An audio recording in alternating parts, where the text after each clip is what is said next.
Bas, you're a professional boxer. You've been training for already 12 years. You come from the Netherlands. I have to ask you, in the country, in the land of kickboxing, why did you choose boxing? I wanted to, first I did judo, then I did karate, and I wanted to do kickboxing. And then I searched for a gym, and I had my trial for the kickboxing gym. And then a friend of my father, Andre Jansen, he just opened a boxing gym. And then he said, maybe you can just join boxing, and if you want, you can start from there kickboxing. And then the first thing, I walked in the gym and I fell in love with the sport. And I never wanted to kickbox again, I just wanted to stay boxing. But what do you love about this game? What do you love about boxing? I love everything about it. I love like the realness of it, you know. It's like a lot of fake people out there. And like with the boxing in the ring, it's fighting. It's like it's an art. So that's what I like about it.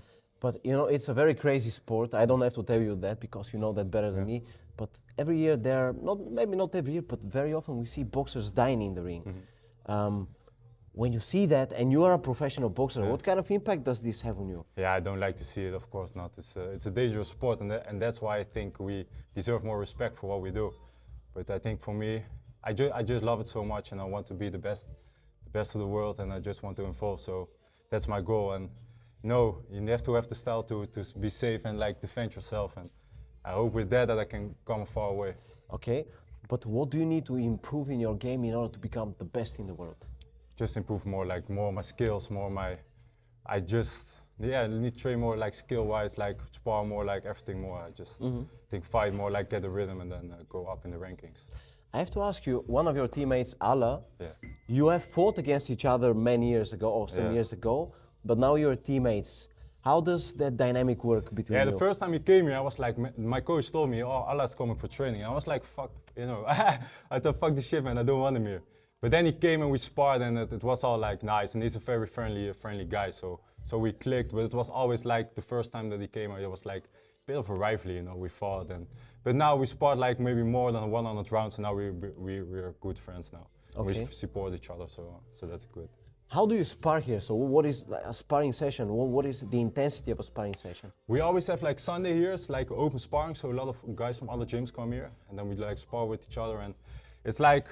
Okay, close to the fight we go a bit harder, but like normally if we're not in camp we just do technical sparring, and we try to learn from each other's skills and just be loose, and then when the fight's coming we go a bit harder. Okay, but how do you manage to stay healthy in a sport where, you know, all the punches are focused on the head, also on the body, but generally on the head? How do you manage to keep yourself healthy? I think you have to have like the style for like a lot of like slipping and not to get hit that much. And I think what's also is a big part of it is just have a healthy lifestyle. So take care of your body, like after the training, take the right supplements and stuff like that. Yeah. I think that's a very important part of it. You know, you just mentioned supplements. I've been seeing some TikToks and people have been speaking about creatine. Yeah. How important creatine would be for the brain of a fighter. What do you know about that, and do you actually apply this? Yeah, I take creatine every day, and I don't know like very much about it, but I heard that's good for the brain, good for the muscles, get some fluids back in your body. So that's why I take it also with electrolytes and all the vitamins you heard about I take. So I try to stay as healthy as possible and take the supplements. Okay, and if we go back to your career, I know you're fighting in September in England. Yeah. Can you tell me, for the people that don't know you, because I've seen some footage of yours, you've got a beautiful left hook from a close distance, a beautiful right straight, but what kind of fighter are you? How would you describe yourself? I think I will describe myself as like a pressure fighter. I like the inside fighting, and I would like to improve like much more of the technical stuff, but like from deep inside of me, I like to fight, so I like to get inside and work from there, like close to you. Okay, but in that style, when you're on the inside, you know yourself, it's very dangerous on the inside. How do you manage to protect yourself and not get that much hit on the inside? We work with it. I work with that with Coach Shaq, work in the clinch, work on not getting hit that much. And of course, this is like a style that you get hit like more than often, but I try to stay like more like with the defense and the head moving and that kind of stuff. We work on a lot. Okay. Have you ever had the chance to spar with kickboxers, and how do you do when you spar boxing with kickboxers? I sparred a lot of time with Serkan. He's a glory fighter, and I love sparring with him. He's like very tough and skilled fighter. And you know it's different because like boxers are very loose, and you see with the kickboxers they're more like stiff and going forward. But also like what I like about my style, I also like to go forward, so I like to spar with kickboxers. Okay, And could you tell me, you said you want to be the best in the world. What does that mean in boxing? What does the best in the world mean? What do you need to attain to be the best in the world? I want the belt. I want the world championship belt. That's my dream. Like I think every dream of every fighter is to be the world champion. My dream, my vision is to become like the world champion. Okay, and people like Beterbiev and what was the other guy, his opponent? Beterbiev and Bivol. Yeah.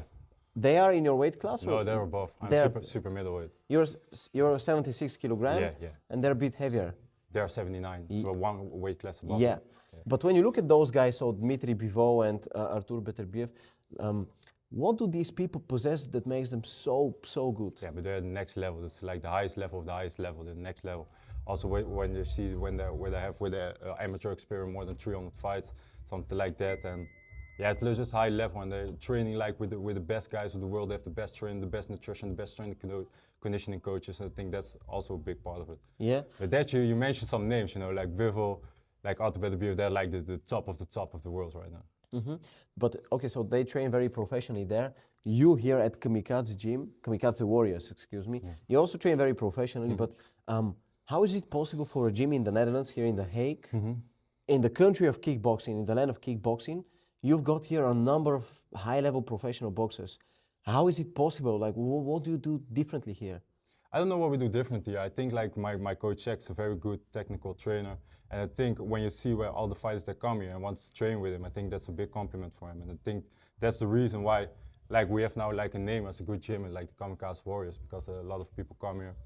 And I think, yeah, just like with the fighters that come here, they just need to improve, get in the rankings, and then we got bigger and bigger and bigger. Yeah, but how do you do it here? Because obviously when you go to America, to the United States, they've got thousands upon thousands of high-level boxers, but in the Netherlands we don't really have that. Yeah. So how do you manage here from this gym to reach that level? I think what we need to do is like also go more to different countries. So it's not like a lot of fights like here in the Netherlands. You have like maybe 7 times a year like pro fights.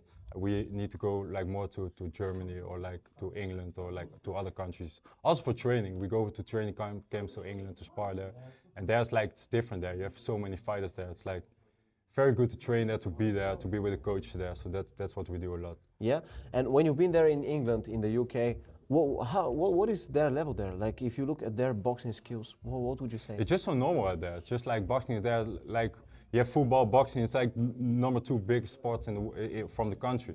So I think if you look at England, like every corner of every street in England, you have like a good boxing gym.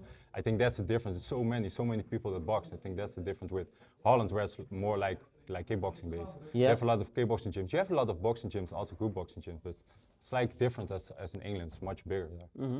But you yourself, obviously, you're very technical in boxing. Have you ever thought about mixed martial arts? I had thought about it, but when I came into boxing, I just fell in love with the sport and I never thought about something else. But before, I watched a lot of UFC and I thought, yeah, man, thought I want to do that too. But then I started boxing and I was like, no, man, this is what I want. Okay, you were just training with Jelle Zegers, who is a professional MMA fighter. He's also a bare knuckle championship fighter at the moment. When you train with him, what do you learn from him? Because his approach to boxing is very different. He doesn't have gloves, so what do you learn from him? Yeah, I like training with him. We're from the same hometown, so we drive together here to train, and we train in our hometown also, so that's a nice thing. And with him, he's also like more than like with a brawler, and I think I like that very much to train with him. It's just different styles. You have to train with as much different styles as possible to don't have a surprise in the ring when you're facing your opponent. Yeah, but for example, when you spar with him, and I know he prepares for bare knuckle fighting, so how does he differ in his way of sparring in comparison to a typical boxer? Yeah, it's very different because he's like, it's different with no gloves because you can break your hands, but you can also like get in with your head and get each other's neck and go from there. And that's what you try sometimes with the sparring. And yeah, it's different, but you know, I like to mix the styles up. Okay, and you're at the moment 26, so pretty young for a fighter.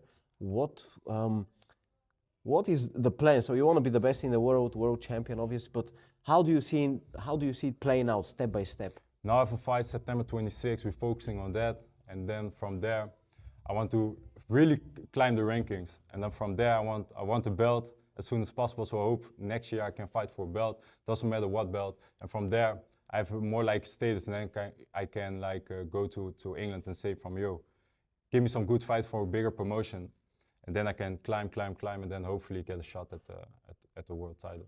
And how will you manage to have a breakthrough there? Because obviously in England they try to push their own boys, Yeah, of and you're course. from the Netherlands. How are you gonna persuade them to I push just need you? to go there and knock them out. They're not gonna give me nothing about the judges. We experienced that in Germany. We went there.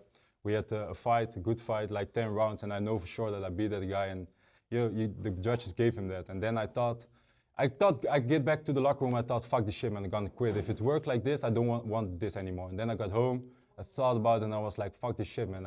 This is what I want. This is my dream from when I was a kid. I'm not gonna let anybody get this dream away from me. So what I need to do is go to foreign countries and knock the opponents out. Okay, and how important is the ability to speak well in that world of boxing? So obviously you need to speak with your fists, but the promotional part, the speaking part. I don't know, because if you look at like Gennady Golovkin or Artur Beterbiev, they're not much of a talkers, you know. So I think it's nice when you talk, it's a nice promotion, but I think you have to speak in the ring, you know. I like the things you show in the ring is like the most important thing of all, I think. Okay, and a couple of questions about you as a fighter, or maybe the mental part. So let's say you're about to fight.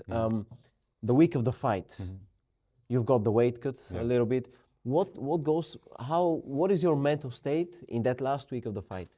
Like I try to like have a bit of more rest in the week of the fight, so we don't train as hard. We just train for the weight cut, so then the weights go a bit lower. But also with the weight getting low and the calories getting lower, you get like a bit of a mood. So then I get a bit grumpy and I think about the fight, and you know you're in that fight state, so you get a bit grumpy. But then I just focus on the fight and think I just need to win this, and then I don't think about nothing else on the fight all week. I just think fight, and then it's there. Okay, and then you've got the weigh-ins the day before the fight. Yeah. You see your opponent, you have a stare down. How important is that stare down to sense the energy of your opponent? I think it's important. It's not that much important because you still need to show it in the ring, but you can have a sense of like the nerves or how you look at you, and that's what I have this thing. I have this mental coach, like a sort of hypnosis coach, and he always says to me, you have to look like Michael Myers in Halloween, just like a stone cold psychopath. You have to look at like that, not like don't show emotion, just like stone cold killer. You have to show them. So that's what I try. You mentioned hypnosis. Yeah. How frequently do you do that? I try to do it like in the fight camp, like once a week, and he gives me like this MP3s that I listen to every day. I just wake up, do some breathing exercises, and then I listen to the hypnosis, and it helped me very well.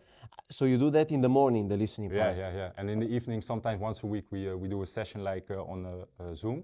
Yeah. So we have like on the computer, we have a talk, and then we do it more personally. Okay. But when you do that, so you've got a script. What kind of script is that, which you listen to? Yeah, just like these MP3s, and he make it like personally, so from which fighter you love. He made one MP3 about Roberto Duran because I'm a huge fan of him.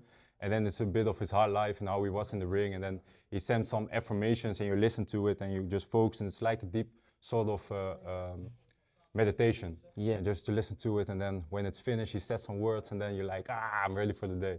I'm ready for the fight. But how do you, because if you listen to it without, like, in order to get it deep in the subconscious, you need to be in such a state where you are... Yeah, but it's not like, it sounds like harder than it is, you know. It's just like a deep state of meditation. You just have to breathe in, breathe out, be relaxed. He says just lay down, relax all your body, think about your toes relax, knees relax, and then go upstairs. And just like, it feels like you're sleeping, but you're not sleeping. Yeah. And then he says, it's just like you focus, and then it gets into your unconscious mind. It's very interesting. And why is it only once a week? Why it's not, for example, every day? I do it every day, like on the MP3s. So I listen to it every morning, and then once a week we do personally on Zoom. Okay, but why is it in the morning and not before you go to sleep? You can do it before in the morning or before sleep. He said it's the most important thing when you're like not as conscious as possible. So like if you just wake up, you're not like fully awake, and then it's like getting more in your brains. Yeah. So that's why I do it in the morning. And how long is such a script? Like 10 minutes, 5 minutes? You have like 15 minutes, you have one 25 minutes, 30 minutes, he has one of 50 minutes. And like when we're doing Zoom, it's like 1 hour, 1 hour and a half. Okay, and you listen to that with earphones? Yeah. Okay.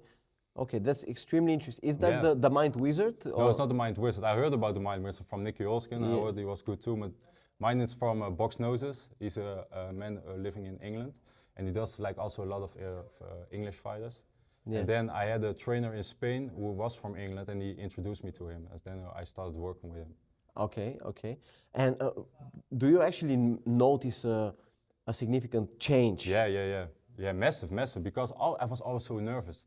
I was always doubting myself, and so with the hypnosis, I stopped doubting myself. It's like I have now this clear vision what I want, and that's from him. He helped me with that to have just like clear vision. That's my goal. Go and get it. Okay. Yeah. Do you do it with just with earphones or like with headphones? Yeah, just with AirPods. It's just AirPods, you have to have the AirPods, and then it's important that you have AirPods and not like this on your phone, because it's like then you hear it from here, then from here, then from here, then from here. And if you have it on your iPhone, you just have it from one place. You have to have the earphones, the AirPods in, and then you can hear it from different frequencies. Ah, but is there something special about the way this MP3 has been recorded, or is it just a normal voice? I just can say you have to listen to one. So go on Spotify, go Box Noses, and then you can listen to them. You can experience yourself. Okay, okay. Well, that's very interesting, but I was extremely interested about that topic. But going back to fighting, so what are the emotions which you experience when you're in the dressing room before then the it's fight? just like a roller coaster. And also, I say from a lot of people say, oh, I don't give a fuck, I just want to go out there and fight. But it's a roller coaster, because you have always this thing in the locker room. Me personally, that I think, what the fuck am I got myself into? And then I'm thinking that, and I'm like, oh, doubting myself. But then I start warming up, and then I'm feeling sharp, and I'm like, yeah, this is what I want. I always have this thing in my mind. This is what you want, yeah. So go out there and get it. That's the Okay. thing what I always in my mind. And when you're walking towards the ring, what goes through your mind at that moment? Not much, not much. I just try to be like focused, like what I said, like stone cold killer. That's how I try to walk into the ring. Okay, but when you're in the ring and when the fight starts, for example, me personally, I've done some amateur boxing. I always needed a couple of punches to wake up. What are you like? Are you immediately in the zone, or do you need a little bit? I try to be immediately in the zone. What I try to do is like get in the dressing room, also some flow music. I don't like very like hardcore, hard rock or like that, like very hard. I just like a lot of James Brown, like just like flows, you know. And when I'm in the ring in the flow state, then I'm at my best. I have to be calm. That's the main important thing for me. Yeah, and in the fight, obviously you've got a lot of adrenaline. How much do you feel the heavy punches? Yeah, if you get caught with a good punch, of course you feel it, but you try not to show that. Yeah. But sometimes, of course, you feel. But like the most of the punch, you don't feel. Yeah, I remember when I was doing amateur boxing, there was one moment in a fight I got a punch and I saw for a second everything double. Yeah. Have you ever experienced that you see everything double for a small? Yeah, of course. I have once that you get caught and you're like boom, and then you try to not like show that, and then you think, oh, you saw that, and then.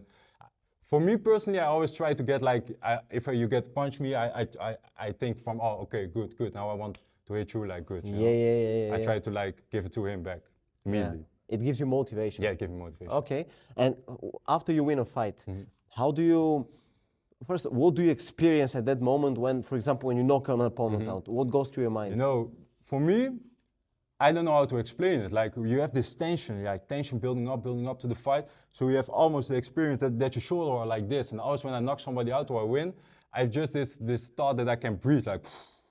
Then I'm just like, yeah, man, we did it. Just that experience, like, yeah. And that's what I experience the most, like the relaxedness. Then I can relax. Because for the fight, I'm always like the tension and this and that. And then I just like, oh yeah, man. So then I'm so happy. And how do you celebrate a victory? Like go to McDonald's, go to some dirty places to eat and get a lot to eat, and then I eat, get myself sick, and I'm like, no man, I don't want this anymore. But I try always after the fight we eat like burgers or pizza. I want everything with cheese, because in the build up to the fight I'm on a diet and I don't eat like cheese, and I love cheese. So after the fight I need a cheeseburger, man. Okay, but so for example, when I was doing my amateur boxing career, when I would win a fight and I would think, okay, I'm gonna take 1 week free, but then I would, maybe Tuesday I would be back in the gym. Yeah, so yeah. 3 days later I would be back in the gym.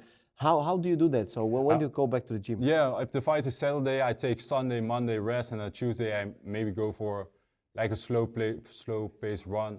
I think I heard some people say it's also bad for the heart to like not do anything because your heart is like boom boom boom from all the training, and if you do nothing, I heard it's like bad for the heart. So I try to like do the choosy, do just a small work, maybe do some shadow boxing, and then from there pick up training again. Okay. I don't like to get out of the gym that much. Yeah, because that's my follow-up question. When you fight, you mentioned in the fight week you're in a fight state, but then after the fight is done, you don't need that fight state anymore. So how do you go back to the normal state? Yeah, just when the fight is done, I'm in a more normal state. So then I just go train to enjoy it, because I started because I liked it, I enjoyed it just for fun. And then after the training, we have some weeks just training for fun, improve the skills, and just waiting for another opportunity. But now in training camp, for example, I just saw you training. You did 150 push-ups, 500 sit-ups, and that's after the training. Yeah. So that's not even like the big part, that's just the ending. Yeah. And you were training extremely hard here. What, for the people who have never experienced such a training camp, how heavy is that? It's heavy, but it's like also with the motivation that you have like in your mind, it's not like that heavy, because you know you have to put in the work to get where you want. I think that's with everything with life. So it's heavy, and sometimes I go here and I'm like tired, but I need to push myself because I know what I want, and I know I'm gonna regret it if I don't put in the work and get where I want to be. So that's my main motivation. Okay, how many times do you train per week? I train like six times a week, and 2 days, 2 times a day. And I go 5 times here to The Hague. So we go Monday, Tuesday, Thursday, Friday, Sunday, I go to The Hague. And the other part I just do in my hometown. I have a strength conditioning coach, Stephen Johnson, who send me programs. I do that back at home. I go running, go swimming, go sprinting. And okay. yeah. How important is strength and conditioning and swimming, running, and all these things in boxing? Yeah, I think it's very important, because you have like, same with boxing, you have like the muscles in your shoulders with the punches. I think it's also like with your feet have to be very strong. So I think the running is a very important part with it. But I just try to mix it up with sprints and with swimming, just to not always have the running, because if you want like every day, it gets tired. So I try to mix it up. And then with the strength conditioning, I do like 2 times a day 2 times a week with weights. And I think it's a very important, because you have to be like very fit. Like your engine has to be really good to compete. Do you also train your neck? Yeah, I train my neck. We do like on Sunday after the abs we do, and we go there and we do all the exercise with the neck. But when you train in such a way, extremely intensively, imagine you are sick or something like injured. What is it like for you, for a person who is so active, so all the time intensive training, and then you are sick or yeah, it's injured? the worst, because always on your mind you're like, oh, I need to train, I have a fight coming up, I need to train. But also like if you not have a fight coming up, I always think about training and about boxing. And then when I'm sick, I'm just at home and I'm thinking, oh fuck, what I need to do to get like better soon so I can start get back to training. And also with injury, we all sometimes have an injury, but I think it's important also with a coach to tell you from, oh, take it easy, don't overtrain yourself, don't go further if you have an injury. So I think like have a good coach also like very important with that. But for example, if we look at MMA, you've got a lot of wrestling, you've got a lot of, it's very easy to get injured, obviously. But in boxing, what are the injuries which you can get in boxing? Yeah, I had like a lot of injuries with my hand after the fight, because it's the gloves with the fights are a bit smaller. So and when you get hit like somebody behind the ear or so, it's very hard. So I had like my knuckles are like burst and something like that, and my wrist. And I have also like pain in my knee. I have everything I had, and I had like this pain in my arm. It was not boxing related, but it's an injury, So that was, I got the operation with that, but now it's like all good. And now hopefully I stay injury free. Okay. Have you ever had? I mean, obviously you've had that when you punch, and that, for example, on the pads, and that you punch with your thumb. With your thumb. Yeah, that's the worst too. Yeah. Man, that's a terrible feeling, right? Yeah. Yeah. But can you tell me, so I just asked you that question before the interview, but I know many boxers who are very technical, very skilled, but they compete they don't want to go professional. They stay very long in the amateur business. While you, for example, you have 25 amateur fights, and then you went professional. Yeah. So why do so many people stay in amateur boxing for so long? I think it's different goals. If you want to fight for the Olympics, you have to stay in the amateurs and get as much experience as possible. Also with the pros, I think it's important to get like a lot of experience in the amateurs before joining pro. So I think You have to have like a good amateur experience before turning pro. And I think if is it your goal to be a world champion in the amateurs or go to the Olympics, it's different goals. If you're not, there people just want to get to the Olympic, don't turn pro and go for that. If that's your goal, you have to do that.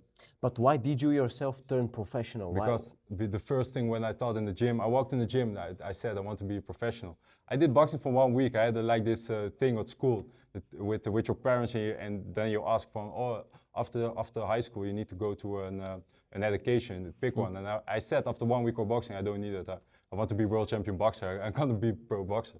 So it was always in my mind, I want to be pro boxer. Okay, okay. Pro boxing. Alexander Usyk recently fought against Daniel Dubois. Yeah. And many people have been saying since then, oh, Alexander Usyk is the greatest heavyweight of all time. What is your opinion on that? Yeah, he's a very, very good fighter. He's high level, it's next level. So, but like the greatest of all time, yeah, I don't know, because, you know, the greatest of time, there's a lot of talk about that. Me personally, I like more like the old school fighters like Mike Tyson, Muhammad Ali. That's for me are the goats. And Usyk is much up there, but I don't know, like, yeah, the greatest of all time, but it's like an opinion of people, Yeah. I think. But when you compare, many people say that in the past, fighters had less, for example, the facilities that we have nowadays, fighters didn't have them back in the day.